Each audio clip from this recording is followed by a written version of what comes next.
All right. Hey, hello everybody. My name is Justas Vilgalys. I am Proton's Product Security Manager, and thank you for attending our talk here.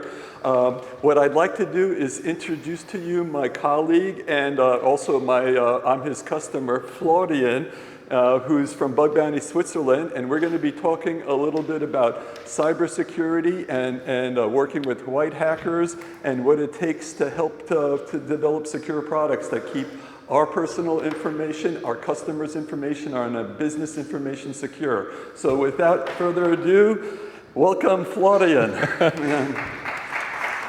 Thank you very much, Justas. I'm incredibly happy to have you on stage today with me. And yeah, let's get started so that we have enough time to go through everything. A short question to get started. Who of you know what a bug bounty program is? Almost everyone. And who of you has some experience with bug bounty programs, be it on a customer side or on the hacker side? You see some of the hackers back there, that's perfectly fine, and all the other people, hopefully you can get some experience later on. Yeah, we are going to talk in the next minutes about the incubator. That was a private bug bounty program we did together with Proton at the end of last year. We talk a bit about why we did it and how we did it. Of course, we jump into the results, into some of the vulnerabilities that have been found. We have kind of an announcement to make, and if we have some time at the end, feel free to ask questions, or if you need to know anything in between, just yeah, wave, and then we can try to explain it right then during the talk.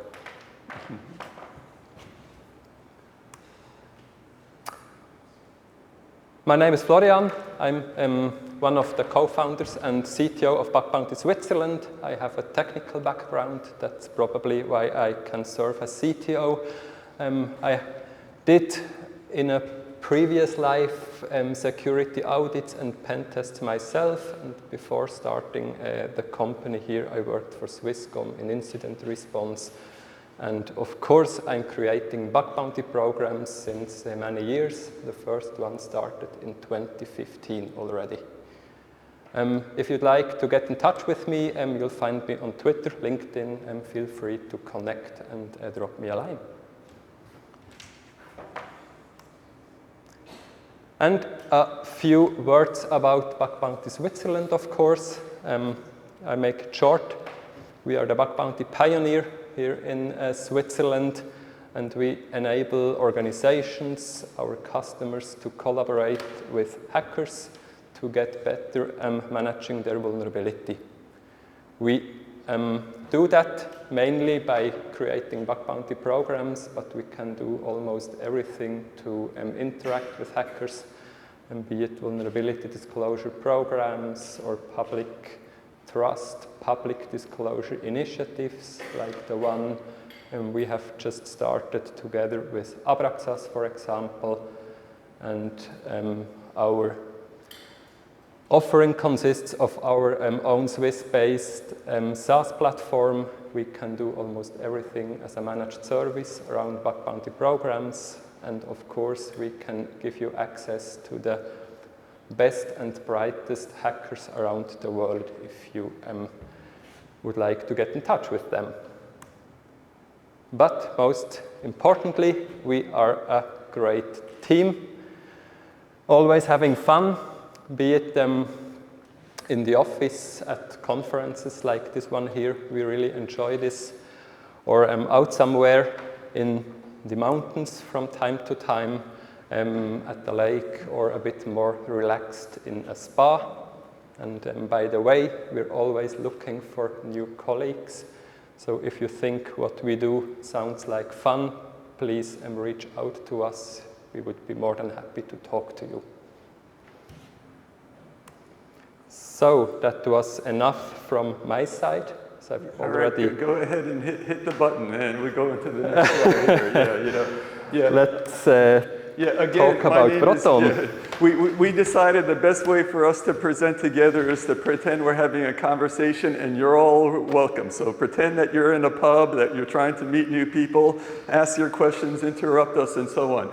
Anyway, let me tell you, again, my name is Justas Vilgalys. I'm from the US of A. I was of Lithuanian parents. I'm very interested in what's happening geopolitical, and I personally believe that we all have the rights to personal privacy and to be the best that we can in humans, whatever our passions are. Fortunately, after an illustrious career at Microsoft, I was there as over 20 years where I've worked with Microsoft Security Response Center, but mostly as a Windows program manager owning components such as the base kernel, task manager, and all these other very vulnerable or previously vulnerable components. So I got a pretty good background, and it really fit in with what Proton is all about. So what is Proton? We're a Swiss company. We like to say that because, hey, if you're interested in privacy, Switzerland does have better rules than other countries do, The other thing that we do is that we believe in a private internet, and we just recently rebranded all of our products where that's privacy by default is part of our logo and everything right now. And not only do we say it, but we do it as well. So Proton has a history. It started out with CERN scientists who kind of freaked out when they realized during the Ed Snowden leaks that the NSA is monitoring them, even though some of them are US citizens, even though some of them are doing science that is beneficial for the whole planet and it's going to be shared. So in any event, when they launched in 2014, of course they had their first DDoS experience. We'll get into more about the type of things that happen there. We promote civil liberties across the planet. Like today, we have a focus in places such as the Ukraine. We are giving our VPN services to Russia. We'd like to get paid for it, but as we know with Visa and MasterCard not being able to work in Russia today, we are not turning off any switches, man. We want people to be able to communicate so that they hear real information, so that they're not only getting disinformation. We've supported previously Hong Kong protesters. We know how that turned out. That's the scary thing about big government and things like that. So how do we do it? We do it by having the best encryption software possible. Proton and our employees, we're the maintainers of the Java 𝗿𝗶𝘃𝗁 libraries, for example. And we just recently hosted at our Geneva office a meetup so that we can go ahead and actually improve that prediction. All our products are not just end-to-end encryption, which there are a lot of people who do that. For example, today's world, both Outlook and Gmail use TSL encryption across the line so that unless you're a really sophisticated hacker, things are kind of scrambled there.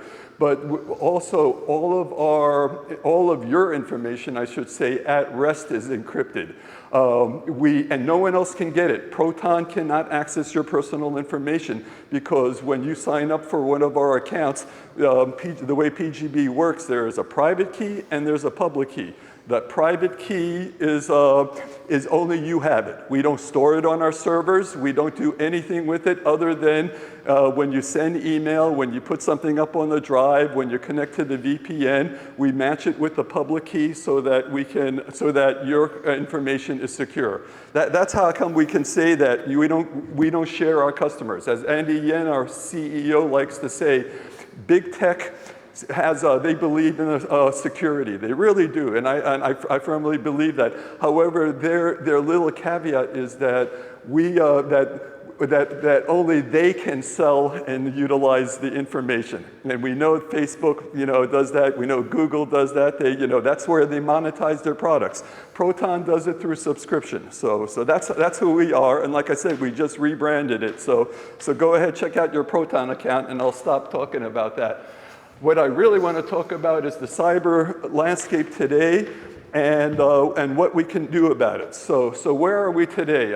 you know, what I love about being in a small company that has a big footprint on the planet is that I get to personally be involved in helping decision makers learn about policy. For example, I was in Brussels at the EU for a panel discussion regarding Pegasus software and the proliferation of you know, cyber spy companies, basically.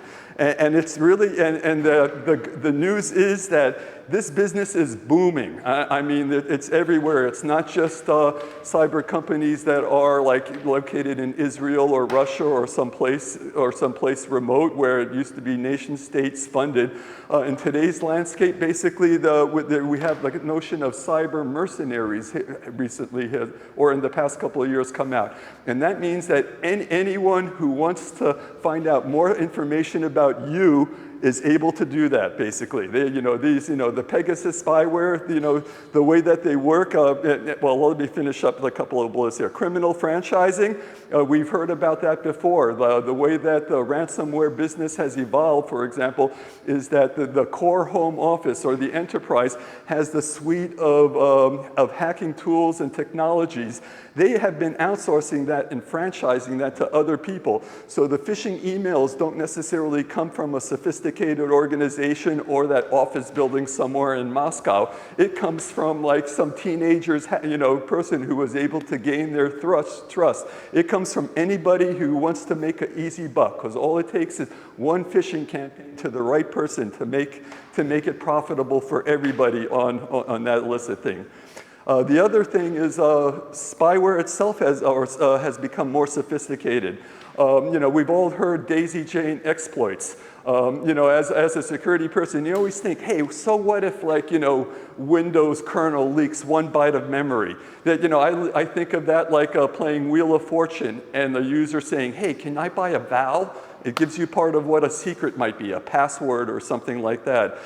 Command and control centers. We just heard right before here, you know, Miss Armstrong Smith talk about that, the lady from Microsoft. The command and control centers, they're even distributed right now. And what they do is they monitor activity. You know, when someone gets infected, it isn't no longer the mom and pop ransomware where they're looking for $400 from your mother or grandmother or somebody to unlock their machine. You know, once they infiltrate, they will sit there and learn as much as information, because as we all know, through how our personal information has been monetized, information is what's worth money, you know? And then they pump it into machine learning, just like big business does, just like Microsoft, you know, presented right before here, that they're using artificial intelligence and machine learning to go ahead and aggregate all those trillions of events and signals that are being sent around the world to try to detect malware. Well, you should assume that criminal enterprises and cyber criminals are doing the exact same thing. They're using psychological campaigns. They want you to click on that button. They know what, you know, and because they have the same access that Cambridge Analytica did to your Facebook data and so on, they're able to go ahead and know what you're looking for. You know, oh yeah, this person loves climbing. Let me see if he wants a good special on Merrell shoes or something like that. You know, my hiking boots are getting old here. That's why I mentioned that. And I've been endlessly looking at them saying, wow, that's a lot of money, you know? And then, of course, what they really want are the high-value targets. Again, you know, we just heard that at Microsoft's, you know, presentation right before this at the keynote, is that, you know, they want to monetize that information as best as they can. Go ahead and hit the button there. So. Okay, so what can we do about it? Man, you know, personally, we're screwed. I think back to, you know, like my mom's healthcare plan where she had to write out a coupon and put it in the US mail every single month to continue her health education. That was kind of secure if you think about it, you know.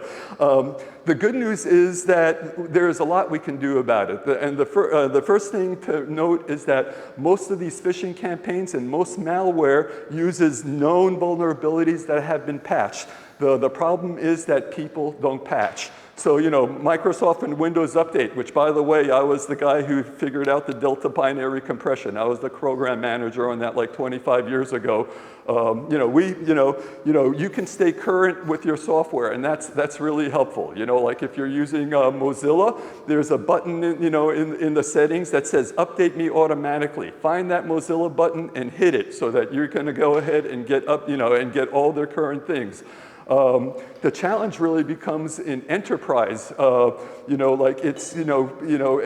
the ability to patch and know when to patch all of your dependencies. If you're running open source software, if you're running, private things, we know that like solar winds and things like that happen. So even if you are patched, you're kind of secure.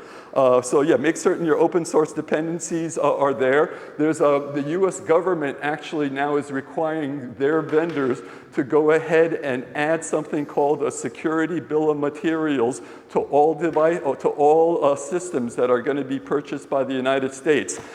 Epiphany, when I was a CD-ROM developer back in the day, and it cost thousands of dollars to make an image for a CD-ROM that ran like Dangerous Creatures or something like that, we used to always have a bill of materials. When you're an engineer and you're building skyscrapers, there's a bill of materials that will count every single nut, bolt, I-beam, and whatever else you're building there, how much concrete it has. Software needs a bill of materials. Make certain that you have your engineers deploy those things in their sites. It's not an expensive thing to do, but what it does is you can easily hook it up with like OWASP databases or MITRE databases to say, hey, you're not up to date on whatever dependency that you have in your thing. Another one is to integrate your DevOps and SecOps into your systems, into your development. How many people here are engineers or software engineers and use things like GitHub and stuff like that? Isn't it awesome? You can, devices like SonarQube, they hook up right into your CL/CI, your continuous integration databases so that you can be fluid. It's painful to get it started, but that's only because you have to clean up the mess that's there, identify false positives and stuff like that. But once you're clean, it makes it really simple. I've also heard, and this is from one of a new developer that just joined Proton, who's as a director level, that there's new technologies coming in that don't even let you check in the code, and run the change list. It identifies the vulnerabilities for you, so the technology there is getting better. Why don't we go ahead and move forward here? SDLC, and I included that as one of the acronyms there before there. But in a nutshell, it's common sense, to have a development cycle that includes security within your framework. The first and probably the most important thing to consider is training, and I speak this from the bottom of my heart. It took many years at Microsoft for my Windows developers to learn best practices on how to write secure code. It's like some people don't want to learn it, other people don't get it the first time, other people are pioneers on it and blazing trail. You have to accommodate to all of them. One of the big wins I did when I first joined Proton in March of 2021 during during that COVID lull is that I was able to organize a training event, not for our experienced engineers, but for all the new hires that were coming in. When you come out of college, they're not teaching you how to write secure software. You really need someone who's going to be able to say, this is why this method is insecure, to go through code with your engineers and tell them what they need to do. The next step, of course, and this circle really is a cut and paste from the Microsoft SDLC here. I made it blue because I felt like I would be infringing on them if I had the Windows colors on it, like they used to have it on all their presentations, is to include gathering requirements. Security as gathering the requirements. These are our baselines, what we want to do, what we want to achieve with our product from a security perspective. We don't want our customer data to be stolen. We don't want private keys to be available. We don't want passwords to be leaked. Put them down in writing so that you have like an image there. And then during the designing of your product, include an exercise for threat modeling, which is basically 4 simple questions. What are we trying to achieve? And this is off of Adam Shostak, who's a pioneer on that, wrote some great books about that. You know, what do we want to achieve? What can go wrong? What are you going to do about it? And then measure how successful were we during your development's life cycle. Implementation, this is where you want to include things like SaaS tools in your development cycle that I mentioned before. Verification, dynamic analysis tools, it's expensive. You know, I personally don't have resources yet to do that. What I do is I lobby really hard to our CEO and have him sign off on doing pen testing and audits. And you know, Proton is successful also partially because we're frugal. We are funded and we are a profitable private company, but every penny counts. That's how you achieve that. And then finally, you deploy, you monitor, and you do it again. Because by the time you release your next products, your engineers are going to need new training because there's new attack vulnerabilities and new techniques, and there's new software that's more robust. There's new compilers, et cetera. So I need to take a break. Why don't you talk for a little bit? Yeah, it won't take long from my side. But as we can see, Proton is doing quite many things to making sure that the products are secure. So this incubator we did at the end of last year, can you tell us a little bit why you got into bug bounties, why you did it this way, and what the goal was behind it? Oh, I'm glad you asked. Thank you for asking there, for Proton. And by the way, I'm really impressed with them. What I did before I joined, before I partnered with Proton, is I did my due diligence. You know, I spoke to many bounty companies and platforms. I researched the cost. Like, did I mention that Proton is frugal? Yes, every dollar costs, and we want to make certain that we get the best bang for our investment.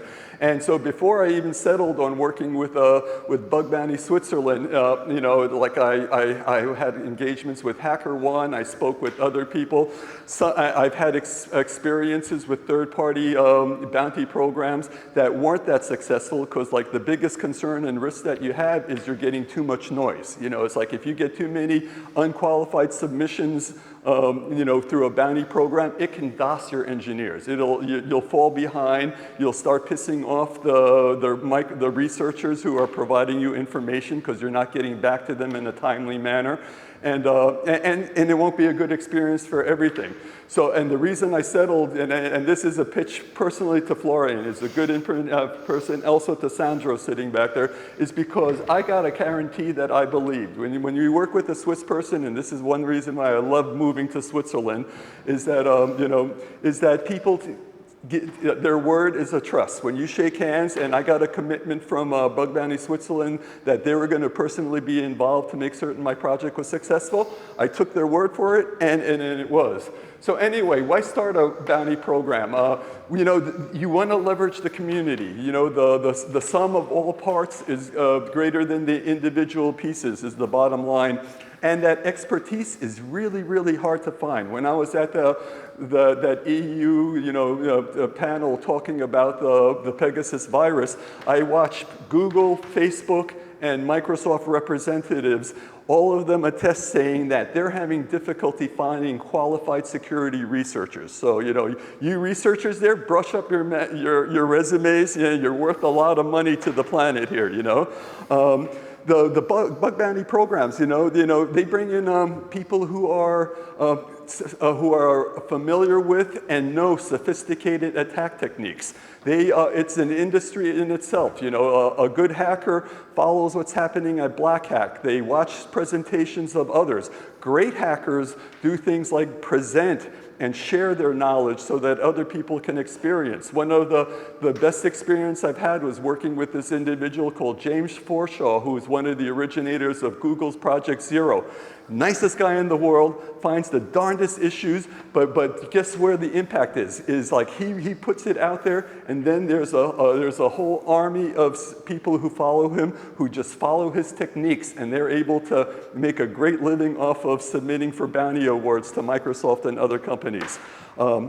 For Proton specifically, we found that when you look at it, when you compare it to the cost, and it's not an apples to apples comparison to things like security audits, pen testing, in-house hiring, and things like that, it's a great return on investment per bug. And the reason why I say it's not an apples to apples conversation is because it's a different way to approach security. When you're running a penetration test or a security audit, you don't want to just test one thing. I consider it a breadth test pass. I want to, and I pay for having every single internal API being scrutinized. What can you do to it? Is there anything exposed? You want it to go end to end and make certain that there's no gaping holes across the product. What these security researchers bring in with the bug bounty program is, I call it their bag of tricks. They have learned sophisticated techniques that either no one else knows or that few people know because they're hard to pull, they're difficult to understand and pull off. A good hacker, for example, we'll get into the source code thing later, but that's the reason why you want to do it. It's like the cost per bounty, per bug is less than you will find through other experience. At least that's been my experience over there. And then, of course, the reason to go with a bug bounty program is the services that they bring to you. And these are expensive services. I don't know how many of you, are related to costs associated with things such as assessing an issue. Like, what does it take to assess a bug that comes in that's a security issue? Well, you have to be able to, A, reproduce the issue. You have to be able to say, ooh, is this an important issue or not? There's CVSS scores and things like that that can, that you can adjust or manipulate, but you have to really understand your product. A good platform will do that for you. And what that did is it saved my time for my engineers to be able to continue working on other projects while they provided the assessment. Yeah, we validated ourselves. I was personally involved in all the bugs that we have. And then last of all, we don't have to worry about how do you pay the hacker. At Proton Mail, we pay with PayPal. So that's a pain in the ass. I have to ask accounting to, hey, I'm going to open up a requisition. You're going to give $50 for a minor hack. It's not worth our time to do that.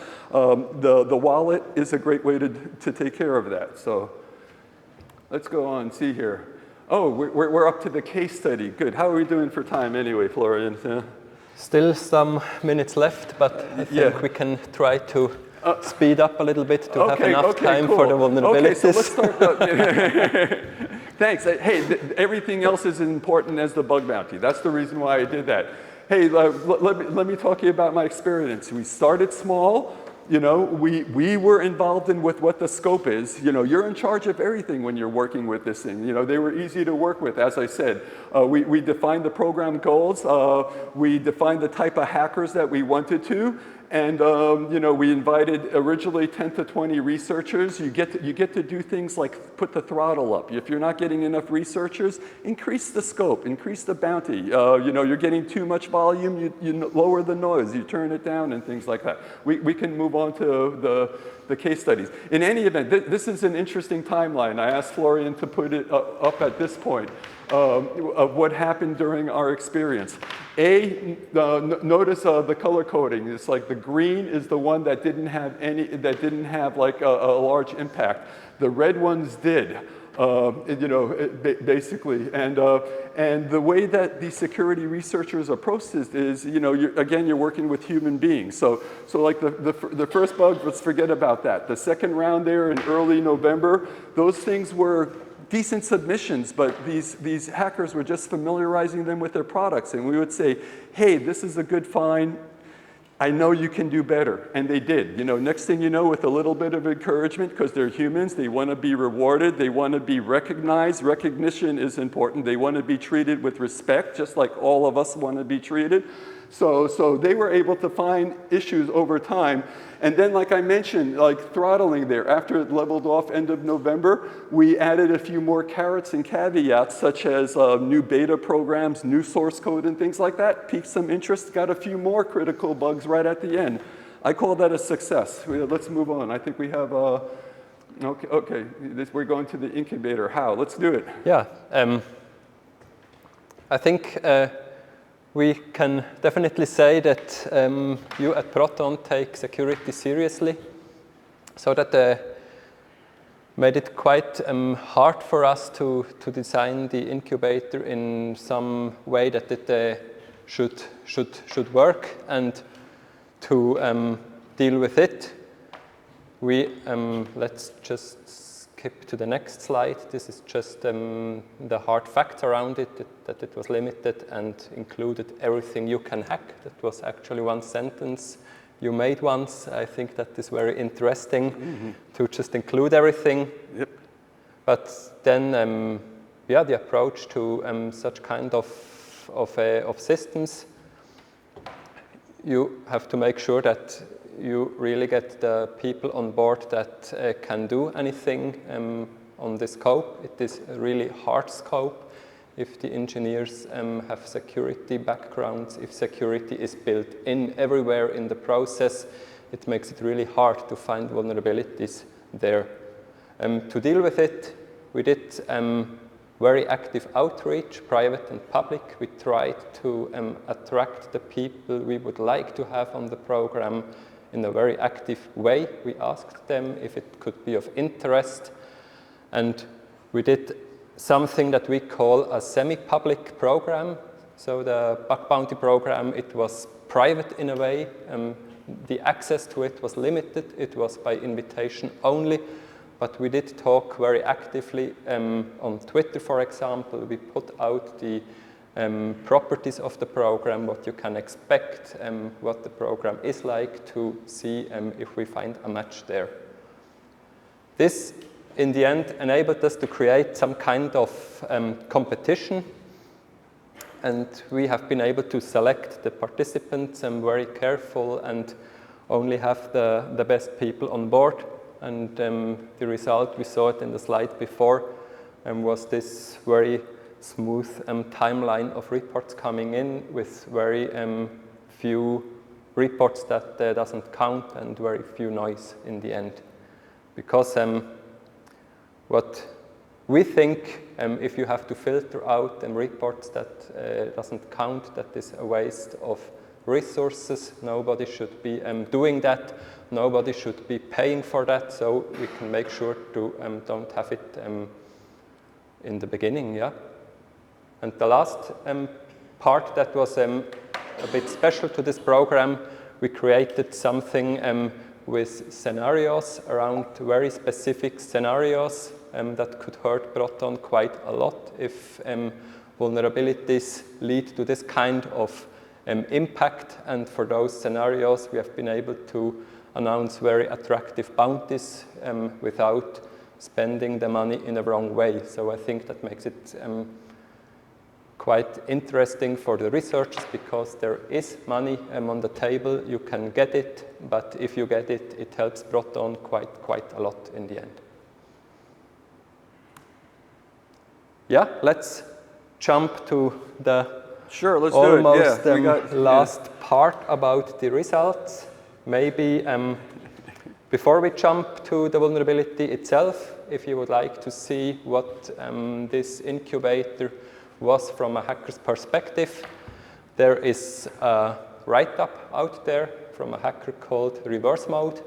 He is very well known for his analysis of malware that was used at the beginning of the Ukraine war, for example. He was in the media. The NZZ ran an article about him, and before he did that, he participated in our incubator, and he was the one that brought the vulnerability we're going to talk about right now. Yep, go for it. Yeah. Thank you. Yeah, and it's awesome. Like I said, treating people like humans, reverse mode was very human, even with the cool moniker like that. Anyway, so let me tell you about the case study that we did. And this is an example of both what a sophisticated hacker can do and how working with them to encourage them can help really find the right bug. So when he initially reported it, and again, you know, go ahead. You have the PDF file open. Yeah. This is the actual submission that we received from them, from reverse mode over here. I don't know if you can read it. So the original bug was that he noticed that we're using WCF. That's a Windows protocol on our VPN device, and that he is able to, and he observed that both connect and disconnect you could do with local privileges. And he said, hey, and he included source code doing exactly that. I'm going to disconnect your device. Here's the POC. And we said, that's very interesting. Thank you very much. However, it's also by design. You know, it's like because the way VPN works is that on any device, you need to have administrator privileges to install it. But once a VPN is running on a specific device, you want everybody who's using that device to be able to have their browsing and activity encrypted. So a local user is able to basically access resources. At the same, and we gave him an offer because technically this was a vulnerability. It had like a moderate, you know, CVSS score, and we were really impressed with the quality of his workmanship. Like I said, this wasn't a script kiddie who just did, hey, look what I'm seeing on Burp Street. I changed the value and something happened. Don't ask me what. He was pretty articulate. He gave us source code that's showing us what's going to happen over here. Proof of concept. So we continued the discussion. Yeah, we can go on. We can go on back to the slides at this point. We won't have time to really go there. Oh, okay, we're back there now. We basically told them, hey, you know, if you could show us something interesting you could do with this information, we want to hear about it. And so he came back. What he did is he analyzed the code further. He looked at things like some of the different VPN protocols that Proton supports in their VPN product. And he observed that we weren't doing some code that was similar on our newest product, Wirecard, that we were on things like OpenVPN, which is like an industry standard there. And he was able to, in a nutshell, hijack the VPNs from Proton servers to your own servers. Okay, that sounds pretty bad. It's like you took over. What can you do with that? The data is encrypted. There's always a turd being leaked. You know, if something happens weird, there might be, you know, some clear text information that might include an IP address of an individual or some other personal information.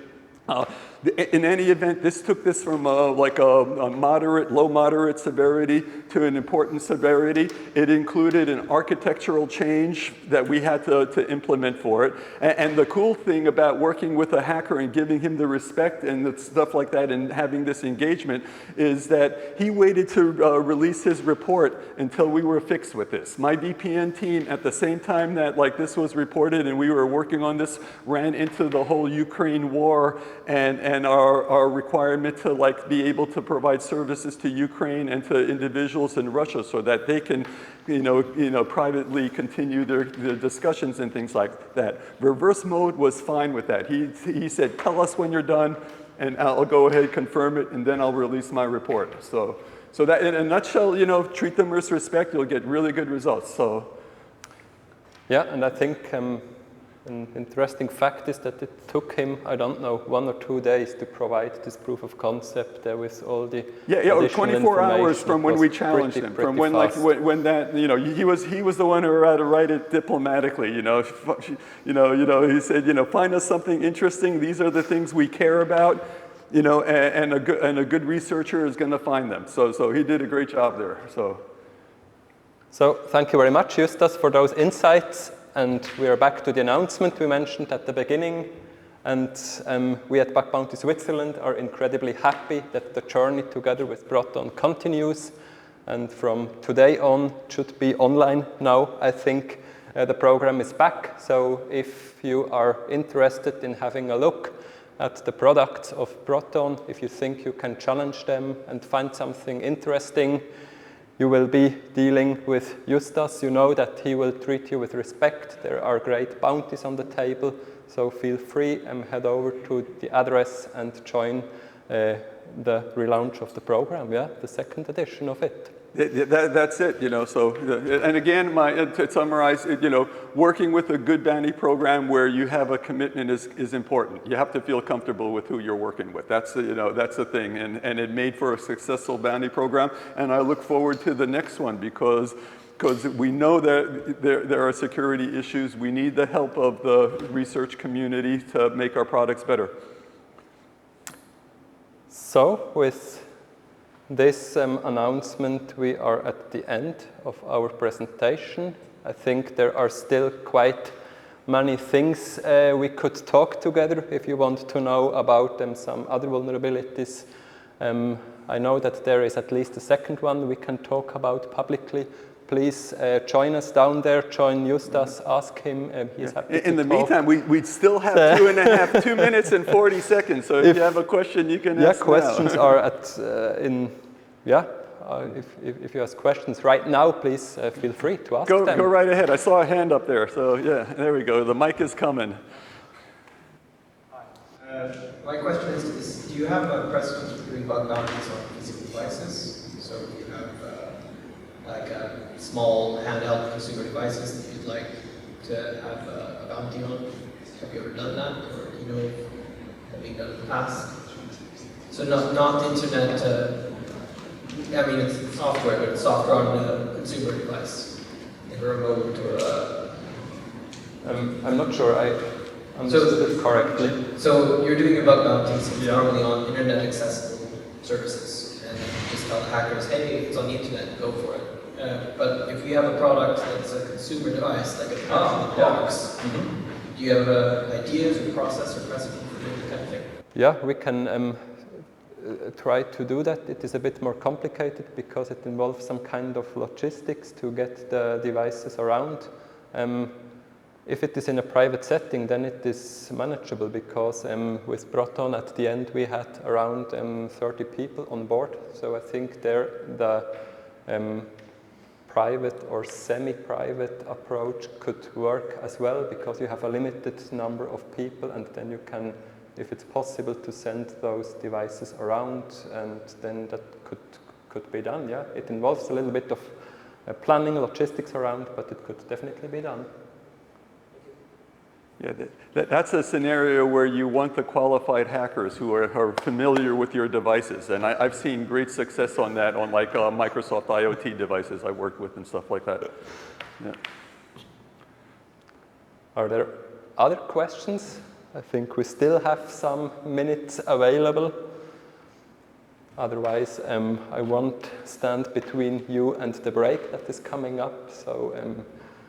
Thank you very much for being here, and if you want to talk to us afterwards, we're still around for quite some time. Feel free to drop by and ask us anything you want. Thank you very much, Justas. And thank you for the opportunity. I'm happy to share our experience. So, yep.